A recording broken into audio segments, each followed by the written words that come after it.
Hello everybody and welcome to this Psychedelic Masterclass. Today we're going to be talking about psychedelics as a spiritual practice. It's quite an interesting exploration that we're going to be entering into. But first, a little bit about me. Hey, my name is Philipp Vergo-Hahnhorst. I'm a psychedelic integration coach. And around 9 years ago, I discovered psychedelics and spirituality at the same time. And since that day, I basically dedicated myself to the synthesis of these two areas. I had my first LSD experience, and I remember I was reading a Zen scripture during that LSD experience and had this Satori awakening, this moment of enlightenment. And it changed a lot for me back then in my life. And since that day, I was curious, how can psychedelic substances can facilitate our spiritual growth? And how do these two areas merge together? Because when we notice from a psychedelic high, we always come down. But this still kind of like I felt an acceleration in my spiritual understanding happening. And so because I was so passionate, I dedicated my whole life to this. And then in 2020, I founded this YouTube channel, Psychedelic Actualization, to demonstrate basically the potential psychedelic substances hold for self-actualization and self-realization. And we have gathered a really, really beautiful community here with many, many amazing people. But there's a lot of nuances to this work, as we'll see throughout these presentations, because psychedelics alone are not enough to live a spiritual life, whatever that even means. That is what we're going to go into. That is why we'll talk about the definition of spirituality and spiritual practice, 3 ways in which psychedelics could be seen as a spiritual practice, and 3 common pitfalls on the psychedelic path, and the importance of integration. Ready? So let's jump right into this. First, we're going to be asking ourselves, what is spirituality? And I want to give that question to you. Like, what do you think? What does spirituality mean to you?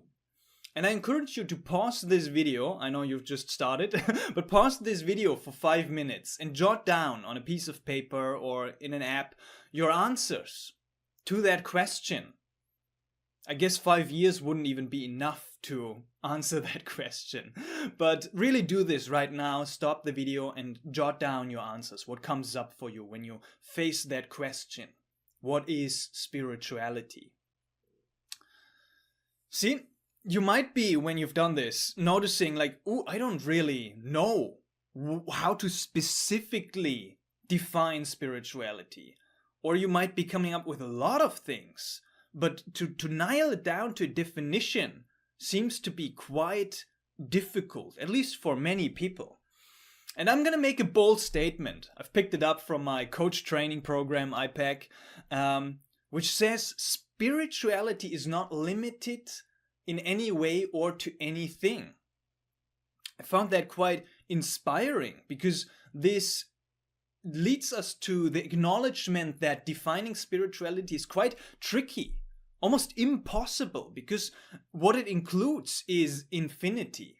And honestly, I brought my mind when I prepared for this presentation to dial the definition down to a few things. So I'm sorry and I apologize in advance for the incompleteness of this chapter, the lack of nuance and depth and detail, because necessarily when we look at this statement, I gotta hold things back, right? And also, when we look out in the world, we see that there is no single widely agreed upon definition of spirituality, right? There's a lot of complexity and paradox involved in defining spirituality. There is the inherent limitations of words and concepts in capturing spirituality fully. And spirituality kind of like has an aspect of embracing the mystery as well. So I want to encourage humility and curiosity in approaching this journey of finding a definition for spirituality. I've asked myself the same question as well. It's quite powerful to ask yourself questions with what are psychedelics? There's going to be another masterclass coming on that. But even there, it brought me to the contemplation of nature and the nature of language itself, which is so interesting. And still for this presentation, I'm gonna introduce and present 4 core presentations and definitions from different perspectives. But first, what I like to do when I look at a word, I like to look at the etymology of the word. Because what is spirituality? First and foremost, it's a word pointing to something. So let us look at the etymology of the term. The term spirituality evolved from Middle French, spiritualité, and Latin spiritualitas, meaning the quality or state of being concerned with the spirit. And this word spirit originates from Latin spiritus, meaning breath, soul, courage, or life force, and is closely related to the word spirare, meaning to breathe, highlighting kind of like the connection between breath and life itself. And in Greek, we have an equivalent word that is pneuma, I think it's pronounced, meaning breath or wind, or often used to describe spiritual essence or divine energy. And in Hebrew, we have a similar word called ruach, carries a similar meaning, kind of like also referring to breath, wind, and spirit, a force that moves and animates life. Okay, so everything that's connected to life. Beautiful, but still, as we said, kind of like very broad.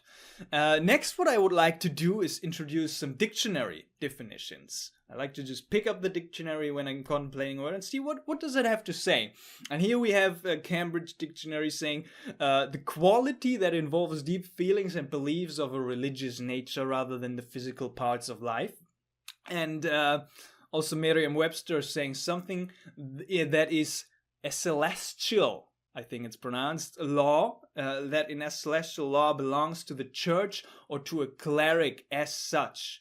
And I cringe when I hear these definitions. Like, this is what I don't mean by spirituality. I think Oxford actually has the best one, and it's saying the fact or condition of being spiritual, which again is not saying anything. Brings us back to this inherent limitation of language and of the dictionary itself, because it's a circle. It's defining words against words, and it doesn't even touch the ground. It never gets to the ground of the thing itself. But as I said, these first 2 definitions, don't resonate with me. This is what I don't mean. Oxford, okay, well, doesn't really say anything. And also, what I don't mean by spirituality is dogma or belief, following rules or ideology, wishful thinking or new age, whatever that is, or a rejection of science. Actually, I think it's not separate from science at all, but rather another form of the exploration of reality that challenges our deepest assumptions. And also, interesting side fact, historically science and religion were intertwined. The division of science and spirituality is actually quite a modern construct. So now, with that in mind, let's move on to 3 to 4 angles. I kind of like selfishly cherry-picked because they might relate to the content of this presentation. First one I propose is spirituality as psychological deconditioning and deconstruction. The recent sage, Nisargadatta Maharaj, one of my favorite teachers, said the main purpose of true spirituality is to liberate oneself completely from one's concepts and conditioning. And also Jiddu Krishnamurti is echoing that, saying spirituality is the complete freedom from all psychological conditioning, beliefs, and ego identification. So basically, spirituality as the direct, unfiltered experience of reality, free from all that can be deconditioned and deconstructed.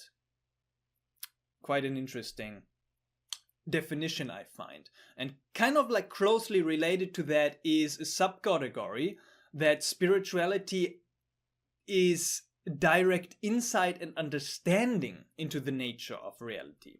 Again, Nisargadatta, the true essence of spirituality is to understand life properly.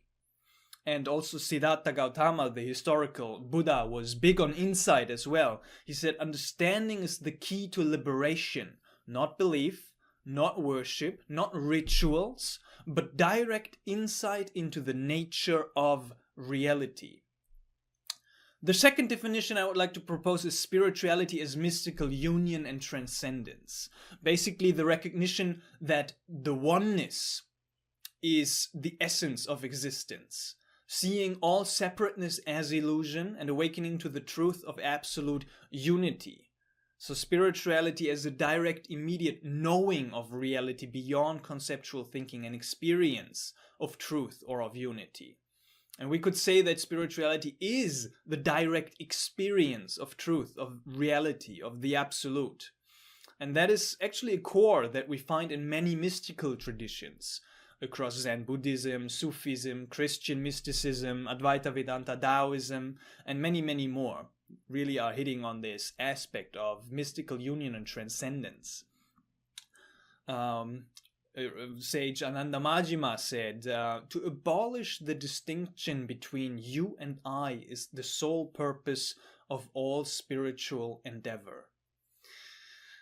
I love this picture of her. When I look at it, I can't stop looking at it. I have it right here on my altar. It's very beautiful. Very, very wise sage. These sages have been onto something, but even psychology has been catching up, and Maslow called it self-transcendence. Basically, he said self-transcendence is the highest human need, beyond self-actualization in this hierarchy of needs.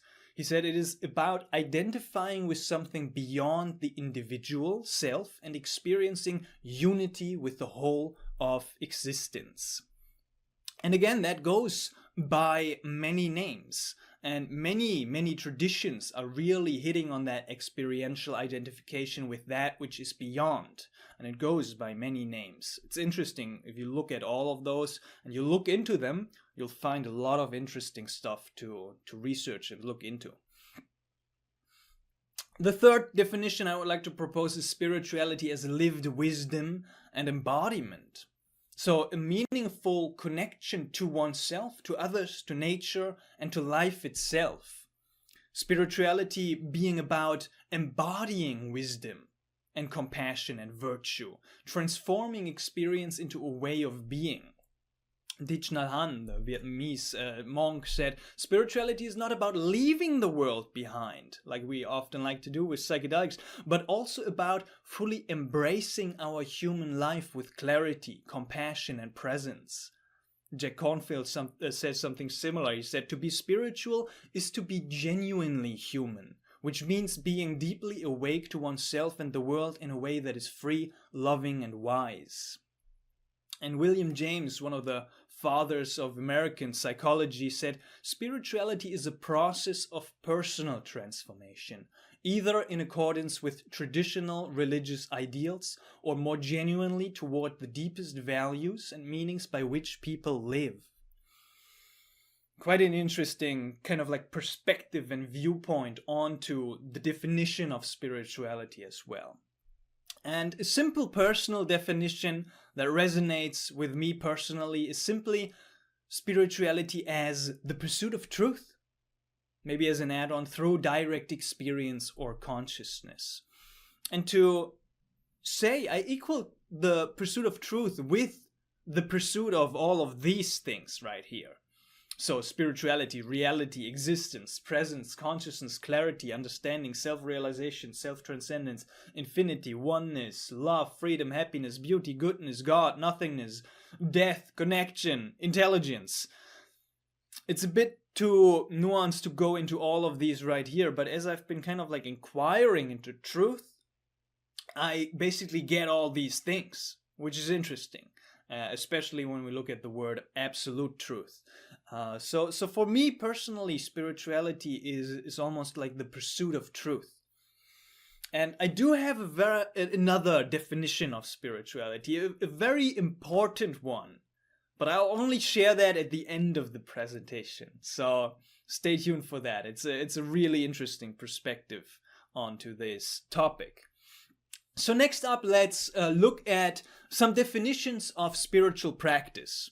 Now that we've kind of like looked at spirituality itself.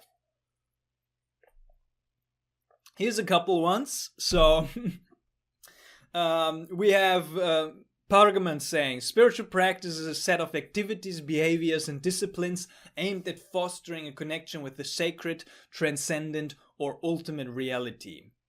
Koenig saying, a regular, structured activity intended to cultivate personal transformation, meaning, or self-transcendence, often through ritual, meditation, or ethical living. Third one here is deliberate and sustained efforts to alter consciousness, behavior, and perception in ways that promote integration, self-awareness, and a sense of the sacred.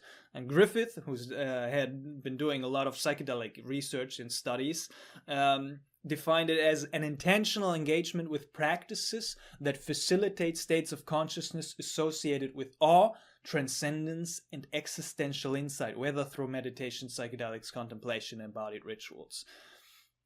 Okay, when we look at all those, we can kind of like see a pattern and say that spiritual practice is a structured and intentional engagement with activities that are aimed at fulfilling the purpose and aim of spirituality, as we've kind of like defined it here. And examples, there are just as many as there are definitions, I would say, infinite. and someone who's really seriously and sincerely interested in spirituality will experiment with multiple methods probably and see what resonates most. You know, some common ones that I'll just mention here are meditation, concentration practices, vipassana, Zen, transcendental meditation, self-inquiry, contemplation, journaling, breath work, mantra chanting, bhakti, darkroom retreats, vision quests, fasting, sweat lodges, reading spiritual texts, apprenticing with a teacher, shadow work, psychological integration, Raja Yoga, Kundalini activation, whirling. See, a lot of practices could be seen or used as a spiritual practice if we look at the definition of how we define spiritual practice here. And again, this is not even close to a complete picture of spirituality or to spiritual practice, but it will do for now. And then with that, we can look at the question, right? Can psychedelics then be a spiritual practice? And if so, how can they be a spiritual practice? That's what we're gonna go into today and right now.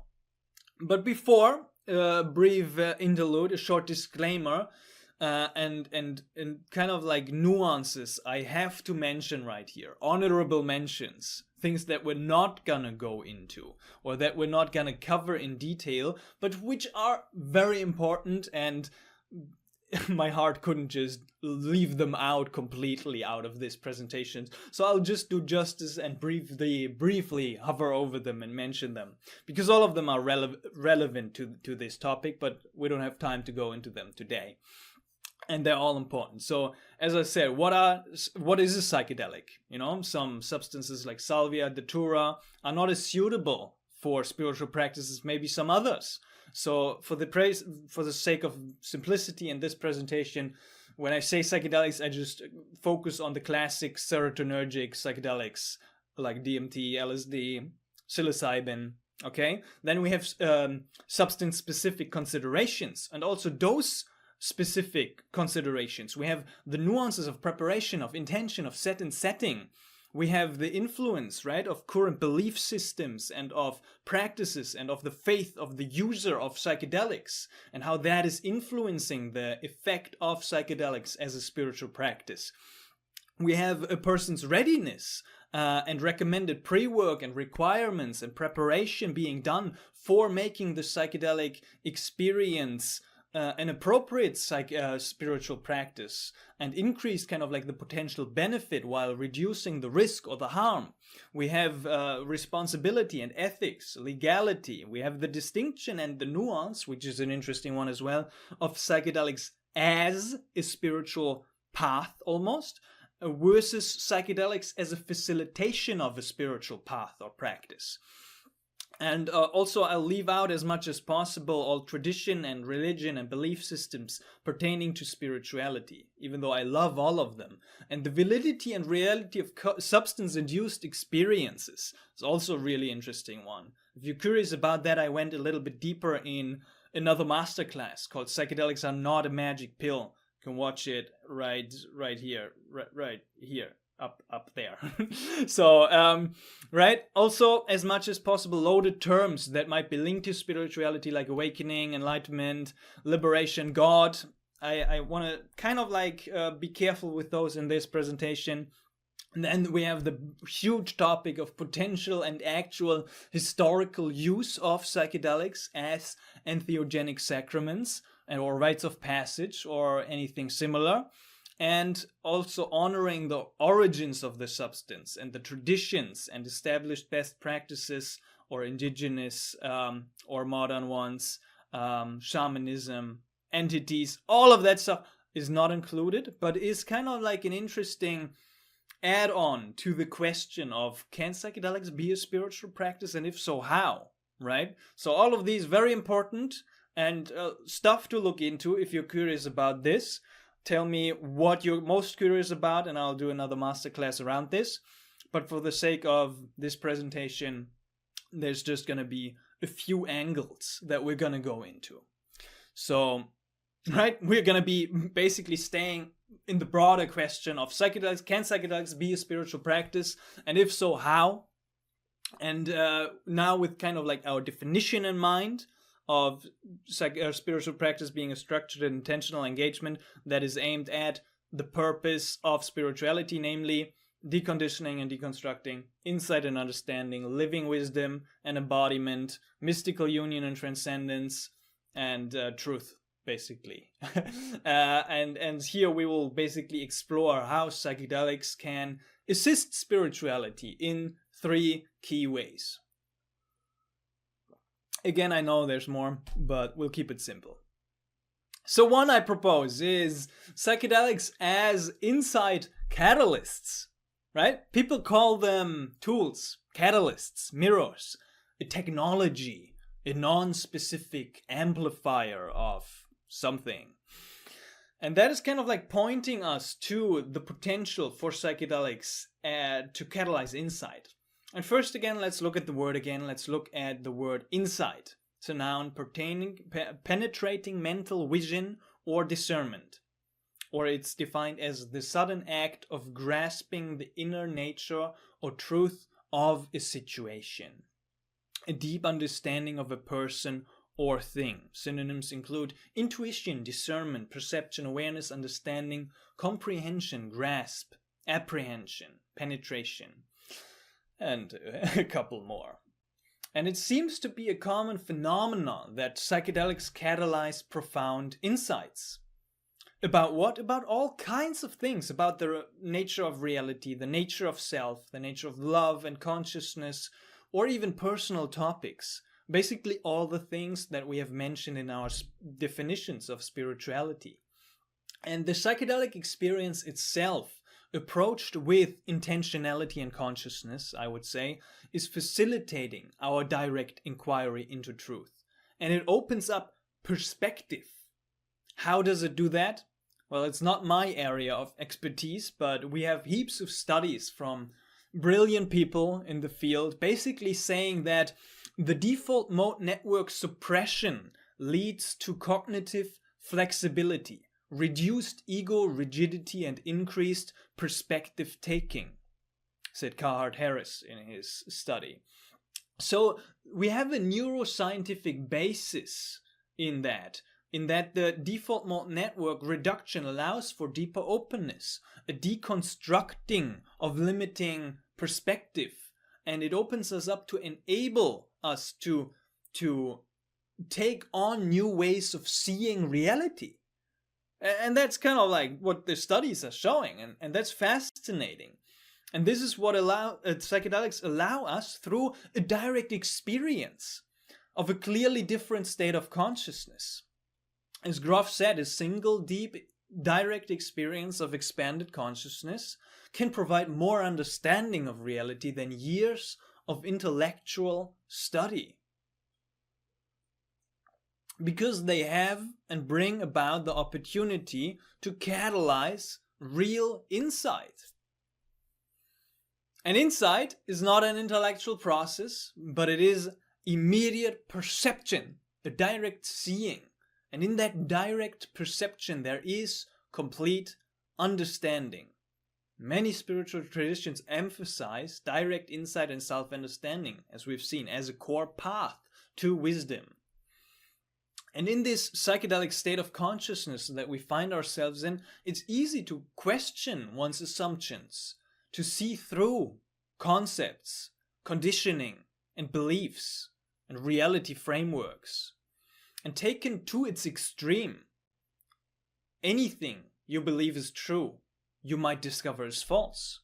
And anything you believe you are, you may discover you are not.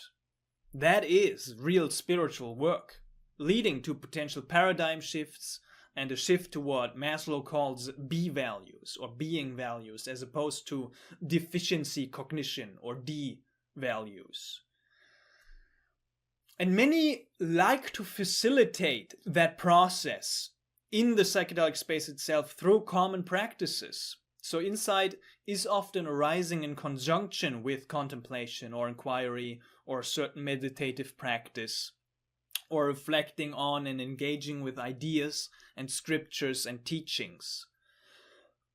And so there is a conscious process of deconstruction happening. But it also seems possible through an opposite attitude of simple surrender and just observation and awareness in psychedelic space itself. And common insights that people derive out of psychedelic experiences that are kind of like backed up by the data is, I am not the thought, I'm not the body. So shifting from identifying with thought to identifying with awareness. I am deeply loved, I am whole, I am enough. Life is beautiful, this life is a gift. Everything is connected. And these simple kind of like shifts in perspective obtained through experiential insight might lead to a greater sense of peace, a greater sense of freedom from suffering, or other kind of like notable aims of spiritual growth or development. And an interesting nuance here is that psychedelics seem to facilitate insights by helping us remember what we already know rather than helping us to discover something entirely new.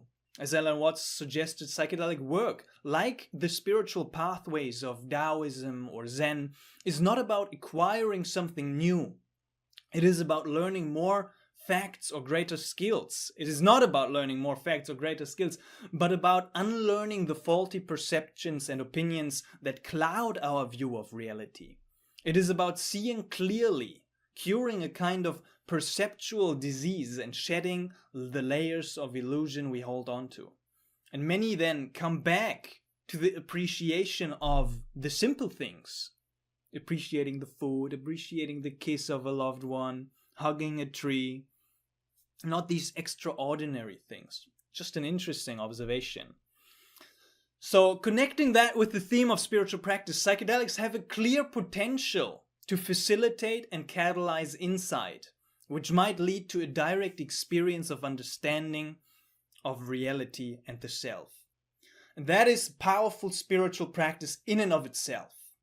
And an insight relating to the nature of reality can also lead to what is known as a mystical peak experience, which brings us to the next point. That is psychedelics as a potential mystical peak experience, or a temporary union with the absolute.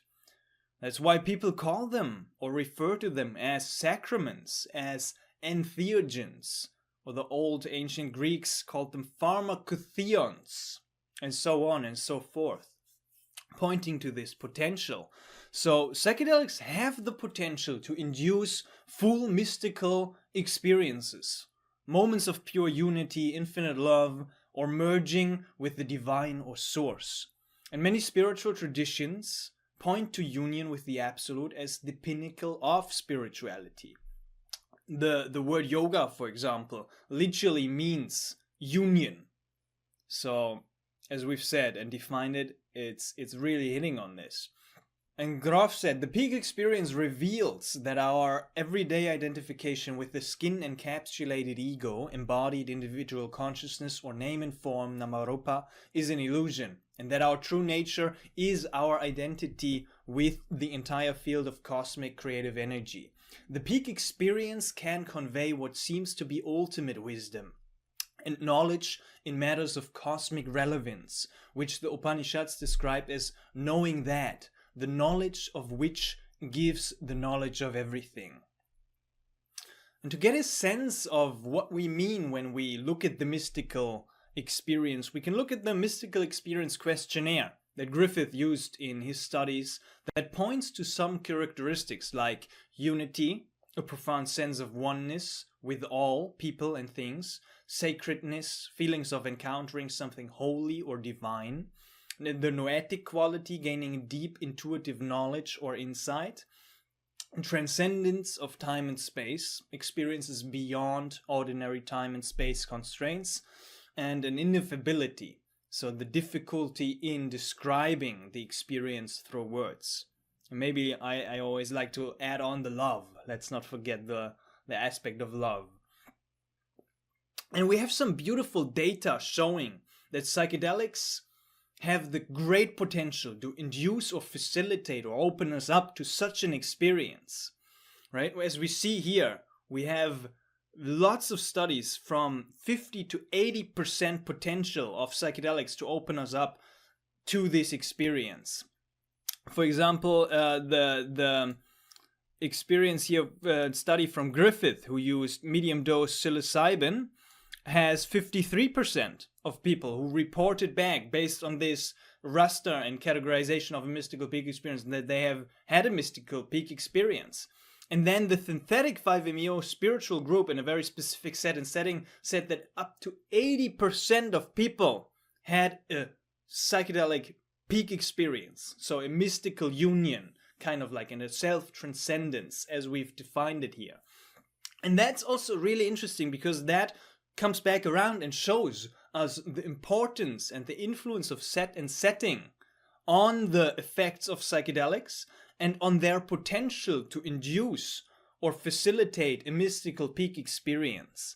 So with the 5-MeO, I mean, it's also commonly known as a God molecule and known for its effect to induce this experience. But still, it's quite interesting to see that even the lower 5-MeO synthetic experiences from another kind of like study and group of people, it had just a 50% rate of inducing this experience. So very, very interesting data that we're having here regarding the substance and the dose and the set and setting and how all these play their role in the inducing of a mystical peak experience. But still, 83%, imagine, that's quite a high and insane number. Because when we reach identification with the absolute, we realize that our own being is ultimately commensurate or equal with the entire field of cosmic creative energy, with all of existence. And this recognition of our divine nature, our identity with the cosmic source, is the most important discovery we can make during the process of deep self-exploration, said Groff. That's significant. And just to clarify again how significant those numbers are, to see the value of this peak experience, Abraham Maslow identified two types of peak experiences in his work, a relative and absolute type of peak experience. The relative peak experience is a moment of deep insight and inspiration, but we still maintain a sense of self and subject-object duality. But absolute peak experiences, on the other hand, are fully transcendent, timeless, spaceless, and marked by a profound sense of unity where all separation dissolves. Basically, the nature of these are in alignment with how Maslow defined self-transcendence. And Maslow believed and stated in his later life that only a tiny fraction of the population, perhaps 0.005%, He called it the 5% of the 5% of the 5% ever reached what he called an absolute peak experience. Well, and now we seem to have a technology with psychedelics that has a 50 to 80% potential in the right set and setting to open us up to such an experience. That's insane. That's such a great potential. Right? And this psychedelic research that we've been looking at is kind of like suggesting that with the right set and setting, these profound mystical states are not only possible, but could be reliably induced. And from my perspective also, it feels like that there's no method as predictable and reliable in producing a mystical peak experience or as potent an impact as psychedelic chemicals. It's debatable, but it's a statement, and it's a statement that many share. And we also see long-term benefits from this temporary peak experience, from this peak mystical experience, not just for mental health, as a lot of studies are like to focus on, but for overall life satisfaction. So we read in this study here, when administered in a naturalistic group setting, 5-MeO-DMT appears to be associated with spontaneous and unintended improvements in self-reported depression and anxiety, approximately 80%, which were related to more intense acute mystical effects and increases in ratings of the personal meaning and spiritual significance of the 5-MeO-DMT session, as well as higher ratings of the degree to which the session contributed to improved well-being and life satisfaction. Because it's quite an experience, isn't it? If you have reference points, then you know. When you know, you know. When you don't, hard to imagine. But I encourage you to try to grasp this. And these statements here are showing this. In the Griffiths study, 67% of participants ranked it among their top 5 most meaningful life experiences, and 1/3 of participants rated it the most meaningful experience of their life. I think it was relating to the psilocybin study. So a true peak experience, a mystical union peak experience, can reorient a person's entire life and priorities toward deeper spiritual connection. The classic kind of like example of this is Ram Dass. It's been the case, right? He went into spirituality kind of like through psychedelics, and then he went out to India, met his guru Neem Kauri Baba, and the rest is history. And also many Western Buddhist practitioners found their origin of interest in spirituality in a mystical peak experience or in some LSD sessions. But still, it is a temporary experience, absolutely. And as Chris Bass in his book LSD and the Mind of the Universe beautifully kind of like examined, this raises a larger question about the psychedelic process, namely, what is the value of having visionary experiences in which one may touch a reality that is true, but that one cannot keep on returning to ordinary consciousness. One may keep it in the sense of remembering it, but one cannot keep it in the sense of fully actualizing it here and now in one's present life. So the question then becomes, what is the value of true but temporary knowledge, of a true but temporary mystical peak experience?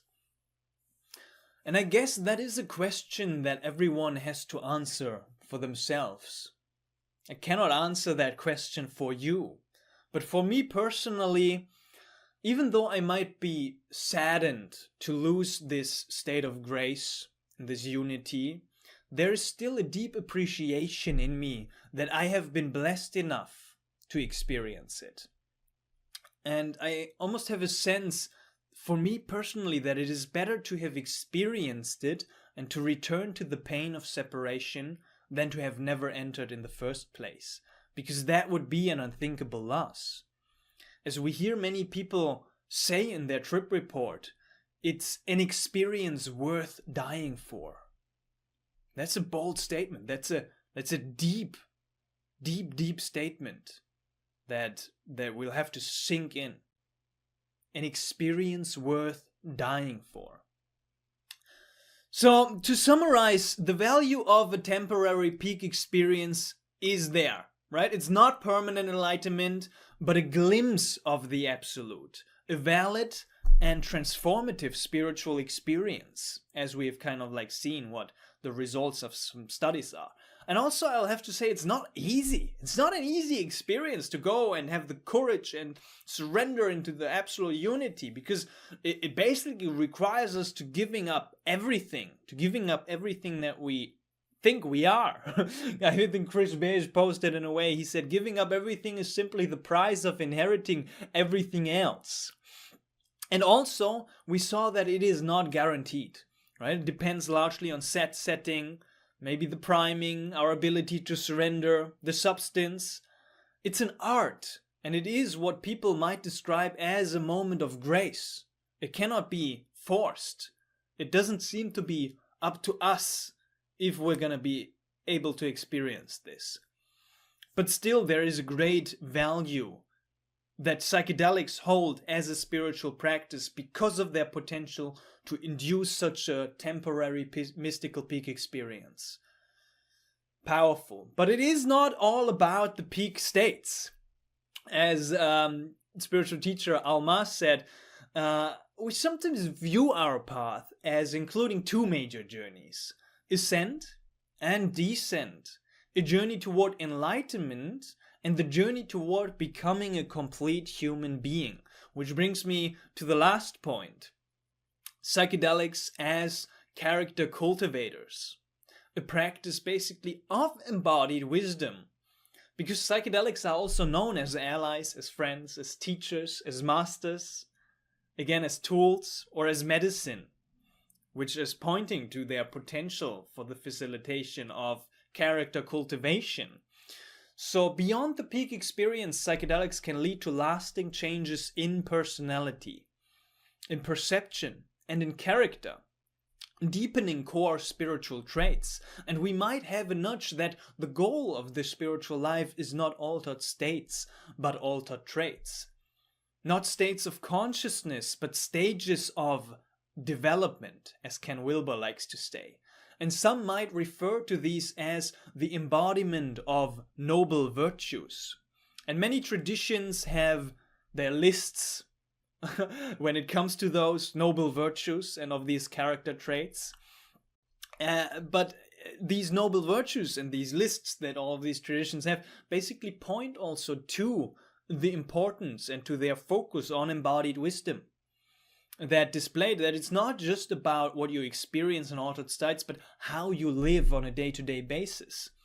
And this shows that spirituality is not just about peak states, chasing peak states. It's about transformation in daily life. A one-time experience is valuable, but lifelong spiritual transformation happens through gradual trait shifts. And by the way, if we take psychedelics into our repertoire as a continuous spiritual practice, so a regular engagement as we have defined it, a spiritual practice, but not just a one-time event, we could say that certain character traits have the potential to be built over time through psychedelic use. So that's essential for lasting character shifts. And also what's kind of like really crucial here in regards to this point is the intentionality, the preparation and the integration, a desire to cultivate these noble virtues, a desire to be good, a striving for virtue. Because we see enormous dangers and very dark stuff as well in connection to psychedelics. The CIA experiments, the Charles Manson family, dark occult secrets, mind-boggling, brainwashing, all of that stuff is happening as well. Maybe not even towards these noble virtues. So, gotta be really careful here to generalize that psychedelics are just gonna make you a better person. Because no, they're not. There seems to be a key aspect of intentionality here. But still, I see that there's quite a potential. That's what I propose. And I want to display that potential in 3 core areas here. One being courage and responsibility. Because before the experience, we feel like, oh, This is gonna be quite a step, especially in higher dose experiences, and we acknowledge and recognize that it takes courage to embark on the journey. And this psychedelic odyssey, it requires us to face our fears, to step into the unknown, to embrace discomfort. And also a really crucial trait for this is to take 100% responsibility. It's a key aspect in the psychedelic actualization framework. You kind of like must own your experience. Not blame this psychedelic, not blame anything. There's no escaping anymore. You're going to be ready to step in and take responsibility for what is emerging in the space and for what kind of like consequences emerge afterwards. Other words that come to my mind are 100% commitment, engagement, being all in, dedication, a willingness to face the truth, the facing of our fear, of our shadow, and the building of resilience by embracing resistance. And we see that, again, scientifically kind of like backed up in data, that a reduced amygdala reactivity to fear-based stimuli is occurring post-psychedelics. That means less avoidance and more confrontation of inner challenges, even after the experience has ended. I would say that's embodied wisdom. That's courage. And Joseph Campbell said, the cave you fear to enter holds the treasure you seek. But I would even say the very act of courage to look at that fear is often what is healing, what is building character. So as an integration, we could say that courage is a muscle. And the more you face that fear, the less power it has over you. And psychedelics can be a beautiful ally in supporting you to face that fear in a conscious, intentional, ritualistic setting. And then we have a beautiful application of that in life after the experience. And the experience has been kind of like the training ground for that. And I feel for myself as well that the psychedelics have been encouraging radical ownership of choices, of actions, of the healing process. And they have deepened my commitment to truth, to integrity, even when it's uncomfortable, in daily life as well as in psychedelic space. And then when we go into the experience, oftentimes we hear the words surrender and letting go.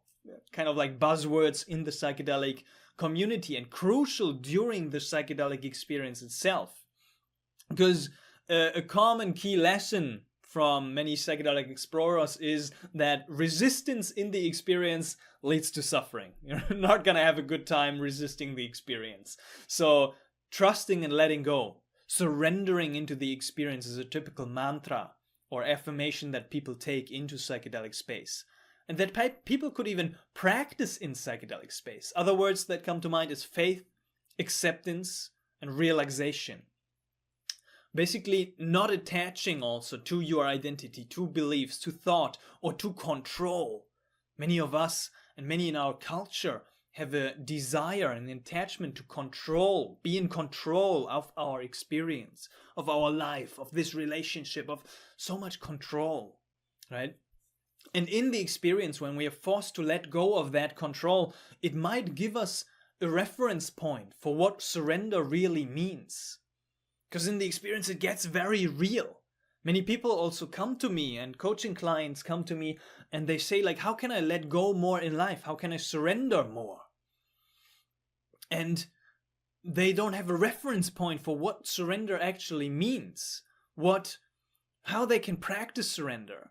And when they have a reference point of a psychedelic experience where it got really real, then there is a deeper understanding and a deeper potential to practice surrender in daily life afterwards. Because we've been learning to surrender. We've been practicing to surrender in the space of the psychedelics. And then we can cultivate that trait of surrender afterwards.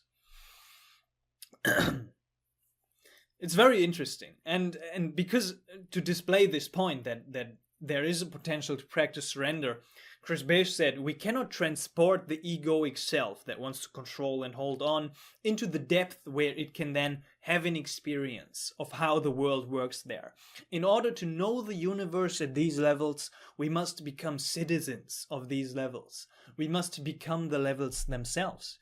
To do this, our smaller sense of self must cease to be the container of our experience. It must die. We have to give it up, let go of it, surrender it to access these different, deeper realms of the psychedelic experience. Again, giving up everything is simply the price of inheriting everything else. And then afterwards, we might be more able to let go of attachments, expectations, or control in daily experiences. We can deepen the integration of that through meditation, mindfulness, breathwork, other practices that facilitate the deepening of this trait.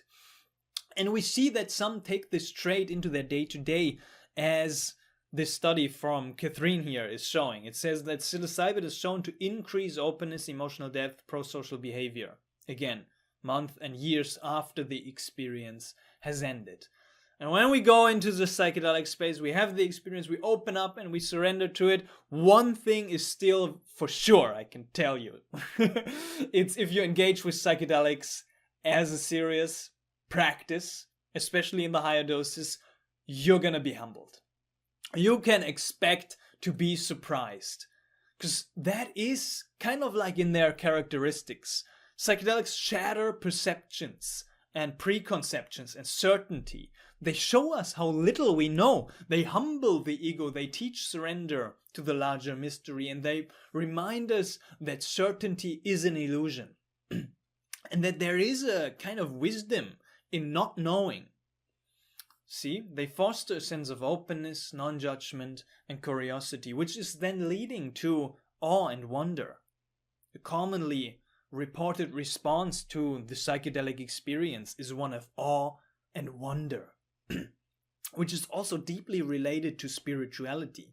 One of the words for the divine or expression or calling out to the divine in Sikhism, for example, is Waheguru. Wah meaning wow, meaning a sense of wonder, and oh wondrous Lord. Guru meaning that which is bringing light into the darkness. So it is reminding us also of the importance to cultivate what some people call beginner's minds, a certain adaptability and flexibility in beliefs.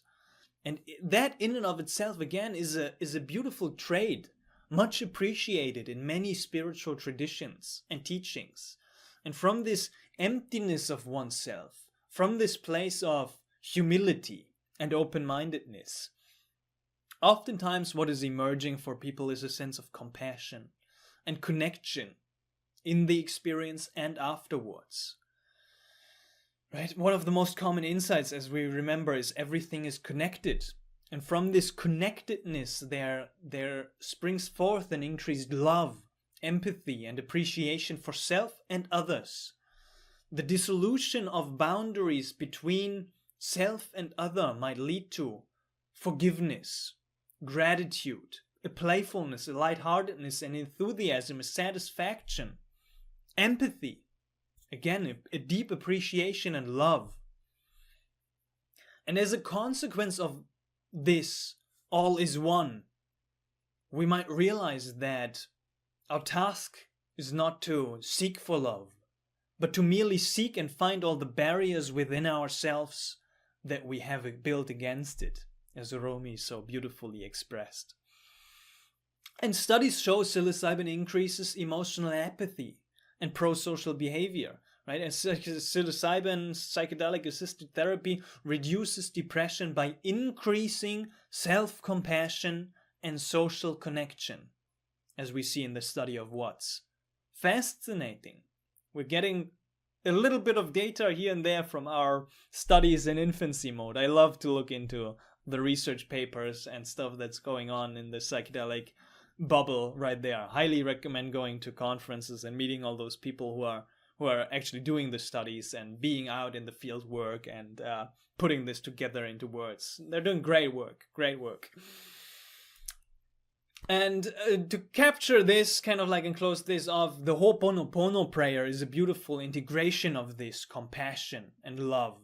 It's originating from the Hawaiian tradition, and it's a prayer for harmony and reconciliation. It goes like this. It says, "I'm sorry, please forgive me, thank you, I love you.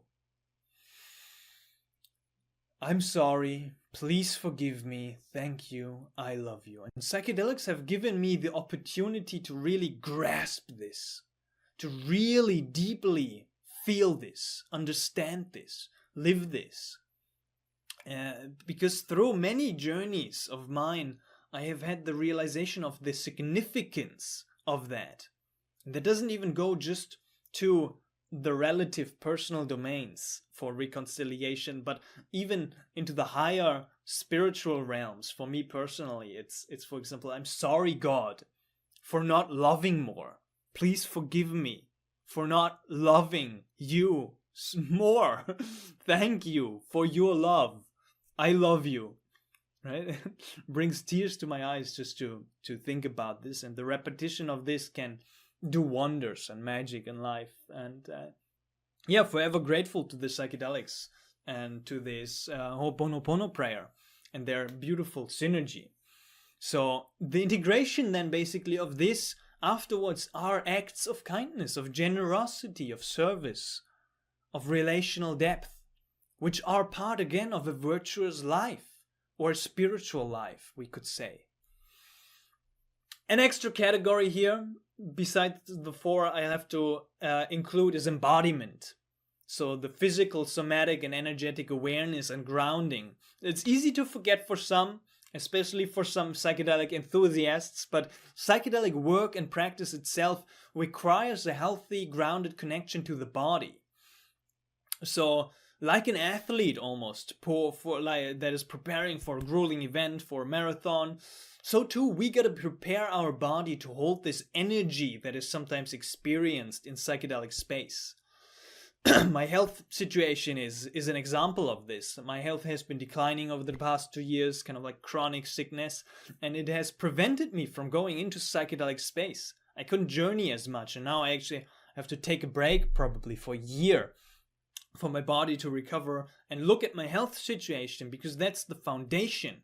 But the fact of using psychedelics alone also brings awareness to the body in the journeys itself. Sometimes I'm like, oh, I just want to eat fruit, so I kind of like know what foods I resonate with and what feels nourishing to the body and what doesn't. So there's a deeper awareness around the body and what the body needs and a communication with the body, but also in outside of the space, the health is kind of like a crucial aspect. The embodiment of these energies are a crucial aspect. A recent research paper about this is about the concept of body set. Great research paper and great concept that kind of like completes the concept of set and setting. So mindset and setting, and then they include the body set in this. All right, and as we conclude this part of the character traits that psychedelics help us to cultivate, I want to play a little clip that emphasizes a wonderful little point here. So let's watch this little clip together. Can we? If someone prays for patience, you think God gives them patience? Or does he give them the opportunity to be patient? If they prayed for courage, does God give them courage, or does he give them opportunities to be courageous? If someone prayed for the family to be closer, do you think God zaps them with warm, fuzzy feelings? Or does he give them opportunities to love each other? That's beautiful. And that's already talking about the integration, right? An engagement with serious psychedelic practice brings us face to face with our humanness and seems to open up the potential, key word, and the opportunity to cultivate these noble virtues. Not a necessity, but still, it's highlighting spirituality as embodied wisdom and psychedelics' potential as a psychedelic and spiritual practice. Okay, and before we move into the section of pitfalls and integration, there are more things I need to mention and ways that psychedelics could be seen as a spiritual practice that, again, we're not covering here, but that are still very interesting, very important. One is psychedelics and spiritual acceleration. So Chris Beige talks about this in his book LSD and the Mind of the Universe. Groff is also talking about this a little bit in his works. It's basically the acceleration of the death rebirth process, of these death rebirth cycles, and the purification and an intensification of ascension. And also their similarity, the psychedelic similarity to near-death experiences, and seeing psychedelics as almost like a practice of death and dying is a very, very interesting and fascinating topic. Again, more on that also in the other masterclass, Psychedelics Are Not a Magic Pill. You can watch that, link is in the video description. Then also utilizing spiritual practices in psychedelic space. We've touched on this, but there's a deeper potential to explore this in regards to bhakti, devotion, prayer, chanting, combining these technologies, service and psychedelics. Also the ecstatic traditions of Sufi, whirling, shamanic drumming, and so on and so forth. Or even meditation, sound, light, and consciousness expanding technologies in combination with psychedelics to accelerate their use as a spiritual practice. Then we have also psychedelics in therapy, because we could even say that healing is spirituality, trauma work, therapy, somatic integration, all of these research papers and great stuff that's going on in the therapeutic field could also be seen as a spiritual practice almost.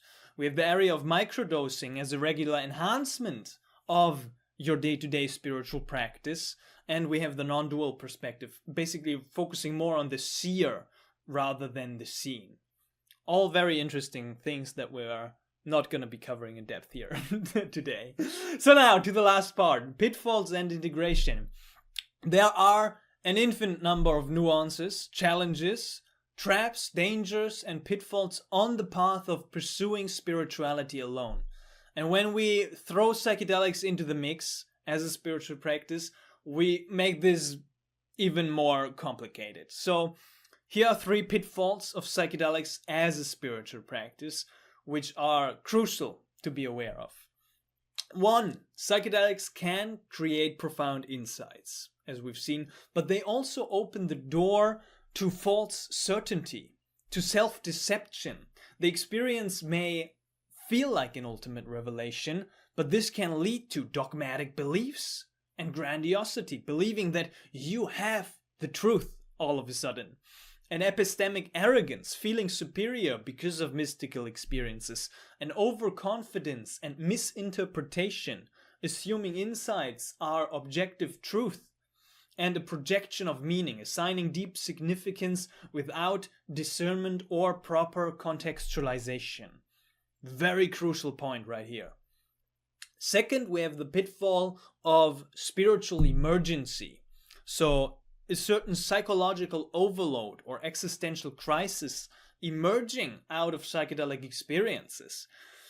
Because some realizations are just too radical. Some people are also not quite ready for these experiences, leading to an existential collapse or deep spiritual confusion.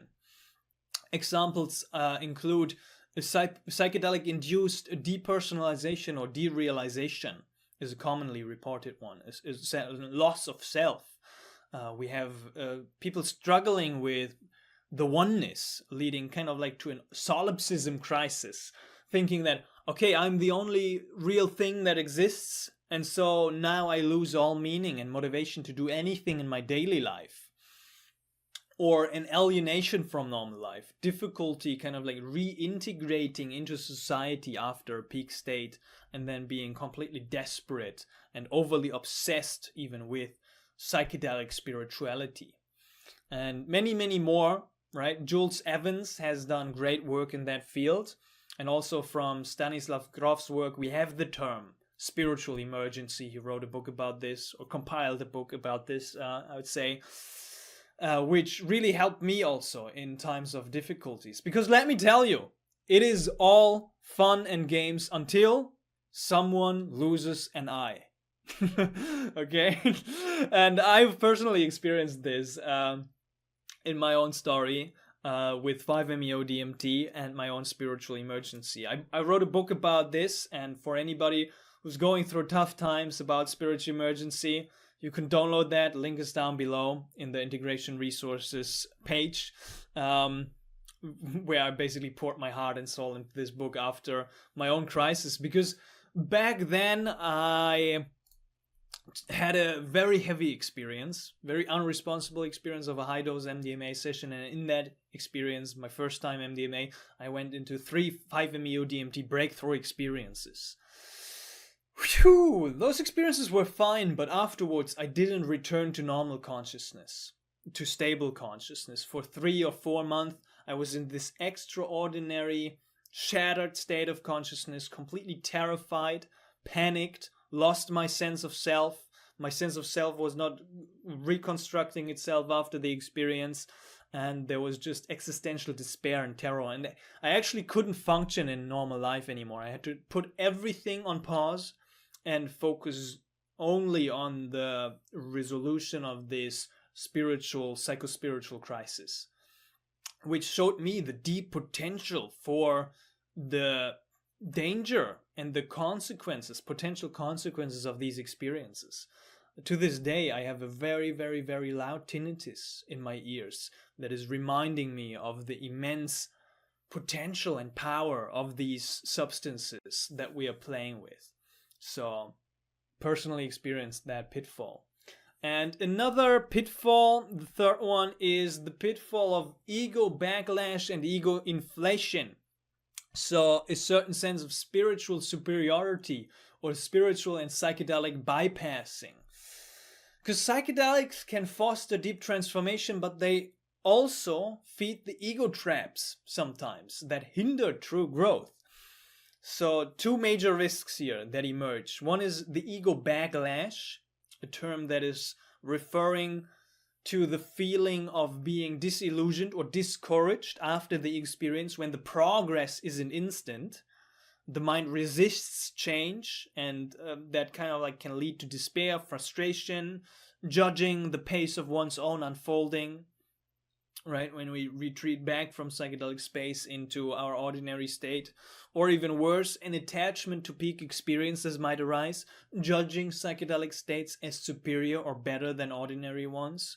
And also we have seen the potential for ego inflation and grandiosity, becoming self-righteous or elitist. I take psychedelics so I'm more enlightened than others. I take only, there's even psychedelic elitism in the psychedelic space itself. I take only 5-MeO DMT and, I don't know, ketamine is for losers or something like this. And lots of spiritual narcissism is seen in the field. I've seen what others haven't seen, so I'm more enlightened. Big trap. Big trap. Completely counteracting the virtue of compassion. And we have spiritual and psychedelic bypassing, a term coined by John Wellwood. We're going to go into this. Basically using psychedelics or spirituality to escape reality rather than to integrate it. Avoiding deep personal work by hiding behind spiritual or psychedelic experiences.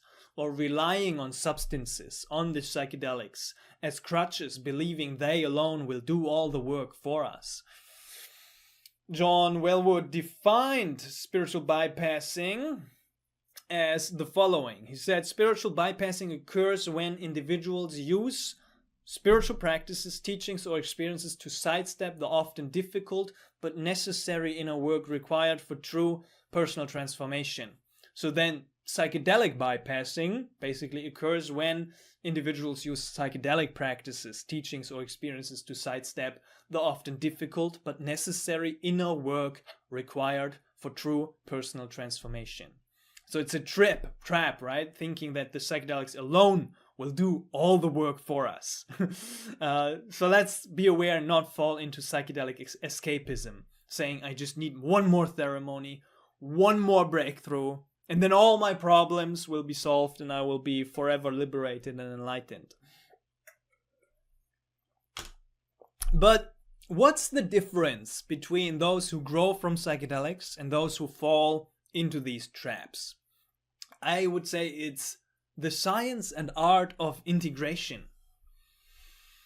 Because a big part of the integration journey is avoiding these traps and being aware of these dangers. And the question, what is psychedelic integration, is a similarly funny question to what is spirituality for me, basically. And honestly, my conclusion has been similar to that of spirituality, that psychedelic integration is not limited in any way or to anything. I always like to say psychedelic integration is life itself. It's not separate from anything in your life.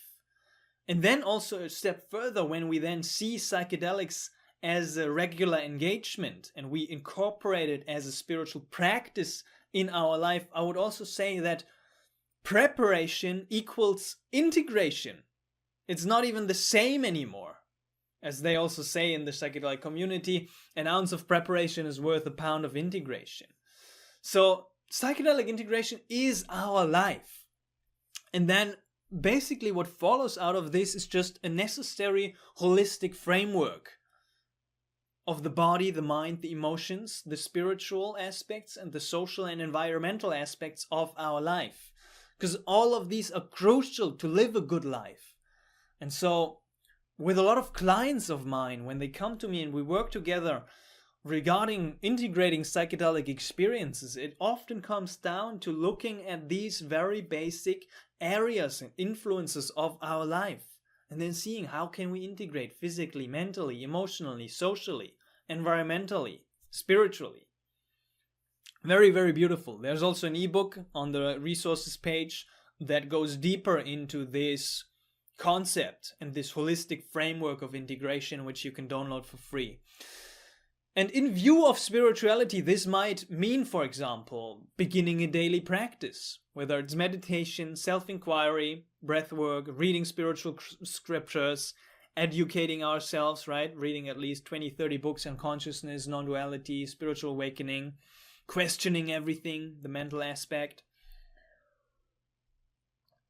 having a certain sense of epistemological rigor, staying committed to the path, aligning our environment and our social circle with our experiences and with our values, loving everyone, meeting everyone with a sense of compassion and forgiveness, listening to the body, recognizing our body as the temple and as the foundation of all our experiences, taking good care of that.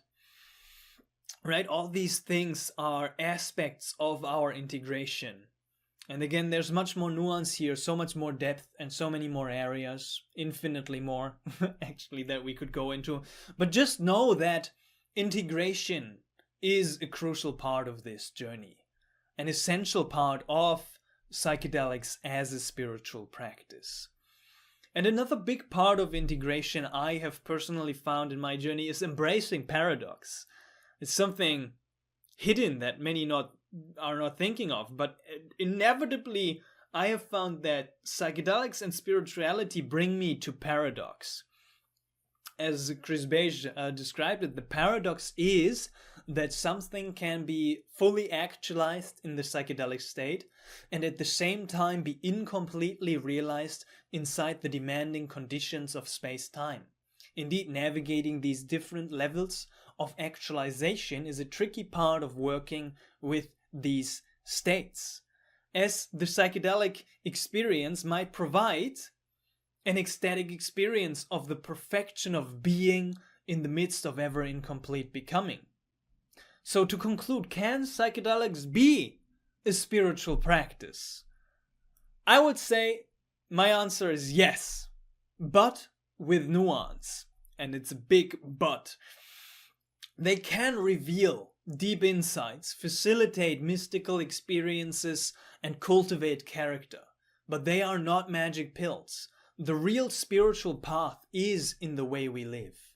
It is in the wisdom we embody and in the way we treat ourselves and others on a moment-to-moment basis. So, before we end, there's one more thing I've promised you, a final perspective that challenges everything we've covered so far, because I said there's going to be another very important definition of spirituality. You remember? Here it is. Maybe spirituality is not about gaining insights. Maybe it's not even about reaching mystical states, or even about personal transformation. What if the deepest spiritual realization is that there's nothing to seek, nowhere to go, and nothing to attain. This is what some might call the absolute perspective, pertaining to some teachings of non-duality. Adyashanti, the spiritual teacher, is saying the spiritual journey is not about arriving somewhere. It is about waking up to what has already always been here. Again, Nisargadatta said, you don't require anything. You are a part of the totality or reality. And spirituality is mainly about understanding this. The sutras in Buddhism say to seek is to suffer, and to seek nothing is bliss. They say that true spirituality is not a process. It's reality as it is, right now. And I personally really took Bodhidharma's advice to heart in some psychedelic journeys. He's one of the first Zen patriarch of Zen Buddhism, brought Zen to China. And it really resonated deeply. He said, if you seek direct understanding, don't hold on to any appearance whatsoever and you will succeed. I have no other advice. This has guided so many psychedelic journeys of mine. Basically detaching from all appearances, from all experiences, even in psychedelic space, no matter if we encounter the darkest demons or the most orgasmic ecstasy. But my own experience also took me a little bit further, because it felt like I can't just detach from all appearances, from all experiences, but it said, or I had a nudge, that my greatest service is to honor them, to appreciate them, to love them unconditionally. Because I feel like Chris, when he said my greatest service was simply to appreciate what I was seeing. And so then the dance of detached appreciation became my highest ideal, my spiritual practice in daily life and in psychedelic space. It's part of the psychedelic actualization framework that has helped many clients of mine to enjoy the integration journey with more ease and excitement. And then from that standpoint, the psychedelic experience is not a means to an end anymore. It's an end in and of itself, just as true meditation shall be. So, thank you very much. That was it. If you're curious about going deeper into the psychedelic actualization framework and want to work with me personally, click the link, first link in the video description. It will take you to my website where you can book a free call with me so we can explore if it resonates, if we want to work together. Otherwise, click on the second link. That will take you to a page with all the best resources, the other masterclass, the books I wrote, and all the best stuff I've created for free so far. And there you can also find a free training that goes into the psychedelic actualization framework a little bit deeper. Many blessings to all of you. Om Tat Sat Vaheguru Sat Nam.